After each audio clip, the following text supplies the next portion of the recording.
Olá pessoal, sejam bem-vindos. Essa é a aula número 7 e nós vamos falar sobre força de atrito.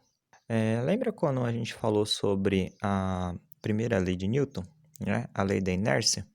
Às vezes alguém aí ficou em dúvida, né? Por exemplo, quando eu chuto uma bola, né, pela primeira lei de Newton, o objeto em movimento, ele tende a ficar em movimento. Então era para ele ficar, né, em movimento para sempre, né? E mesmo que ninguém encoste naquela bola depois que eu chutei, ela acaba parando, né? E aí vocês acabam achando que ela para sem nenhuma força, mas na realidade não, né? Na realidade tem uma força responsável ali por fazer aquele objeto parar, né? Que é a força de atrito, tá?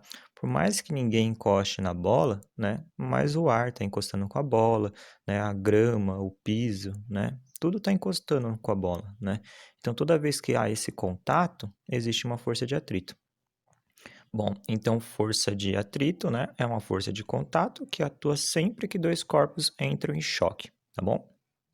Bom, um detalhe muito importante sobre a força de atrito é que ela é sempre contrária ao movimento, tá? Olha aquela figura ali daquele carro, né?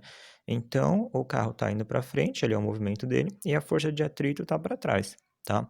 A força de atrito está acontecendo ali em várias partes, né? Mas principalmente ali, né, naquela imagem dá para ver claramente a questão do ar, né?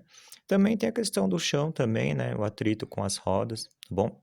Para quem já andou de moto aí, sabe bem aí esse sentido contrário ao movimento, né?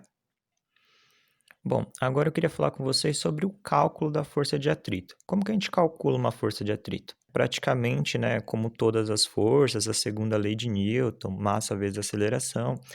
Só que aqui tem um detalhe que é o seguinte: primeiro você vai usar, né, a massa vezes a aceleração gravitacional, força normal ali que a gente chama, tá bom? Então você calcula a força normal padrão, né, do mesmo processo, só que depois que você multiplicar ali, realizar a força normal, você tem que multiplicar pelo coeficiente de atrito, tá? Outro detalhe também, que o coeficiente de atrito, existem dois coeficientes de atritos. Tem o atrito estático e o atrito cinético, que são coisas diferentes, tá bom? Vocês já devem ter percebido isso. Sabe ali, não sei se vocês já chegaram a empurrar um carro, alguma coisa assim, mas assim, quando você vai tentar empurrar o carro, né, o carro está parado, certo? Então, ele tem um coeficiente de atrito estático. Você vai precisar de uma força para que aquele carro comece o movimento. E depois que ele começa a se movimentar, ele ainda vai ter atrito com o chão, né? Só que você vai perceber que essa força diminui. Então você não vai mais precisar da mesma força que você, né, colocou para começar o movimento, para que ele continue se movimentando. Esse segundo valor é o coeficiente de atrito cinético, já é quando os objetos já estão em movimento, tá? Um detalhe interessante é que a força de atrito, esse coeficiente, ele depende dos dois materiais, tá bom?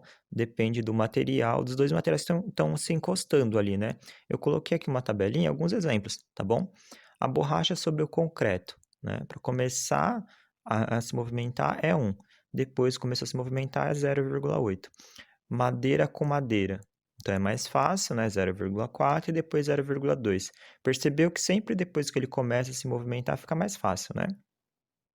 E aqui é um caso bem interessante, que são as articulações dos ossos humanos, né? Então a gente tem um coeficiente de atrito bem baixo. Bom, agora vamos lá para um exemplo. Vamos ver aqui uma conta. Essa conta aqui eu acho bem legal, porque dá para a gente dar uma revisada sobre tudo que a gente falou sobre força, tá bom? Bom, então aqui no exemplo ele fala o seguinte: um corpo de massa de 20 quilos é puxado para a direita com uma força de 100 newtons. Sabendo que o coeficiente de atrito cinético entre o solo e o corpo é de 0,4, determine a aceleração com que o corpo se movimenta. Tá, beleza. A primeira coisa que eu faria aqui, se está falando que tem força de atrito, então a gente tem que calcular a força normal, certo? A força normal aqui, massa vezes aceleração, né? Aqui a massa ele falou que era 20. A aceleração, quando ele não fala, a gente usa o padrão, né? Que é a nossa Terra, que é 10, tá? Então, 20 vezes 10, 200 newtons. Beleza, força normal, tá ok. Bom, agora que a gente já tem a força normal, ali a gente já tinha o valor da força de atrito, né, do coeficiente de atrito, né, que era 0,4. Esse coeficiente de atrito, galera, cada material tem um valor, tá? Então vocês têm que consultar mesmo, ou em tabela ou no próprio problema vai ter o valor dele, tá bom? Bom, aqui 0,4 vezes 200, né? Que é como a gente calcula a força de atrito. Aí deu 80 newtons, tá? Então, tem 80 newtons só de atrito, beleza? Bom, agora vamos pensar um pouquinho, né? Você está empurrando um objeto que ele falou ali, né? Que está sendo empurrado, puxado, né? Por uma força de 100 newtons. Só que você está fazendo 100 newtons de força. Só que o atrito é 80 newtons. E lembra que o atrito é sempre contrário ao movimento, né? Então você faz 100 e o atrito faz 80 contrário, né? Então na realidade, né, a força resultante, né, a força que está sendo realmente, né, aplicada ali no objeto é só 20 newtons, tá bom? E aí ele fala, né, a pergunta, ele pedia a aceleração, né? Aí segundo a lei de Newton de novo, tá? Então ali a força resultante, né, é 20, certo? E aí a massa também é 20, a aceleração que eu quero descobrir. Aí eu só passei o 20, né, que estava multiplicando, para o outro lado dividindo, 20 por 20 é igual a 1, tá?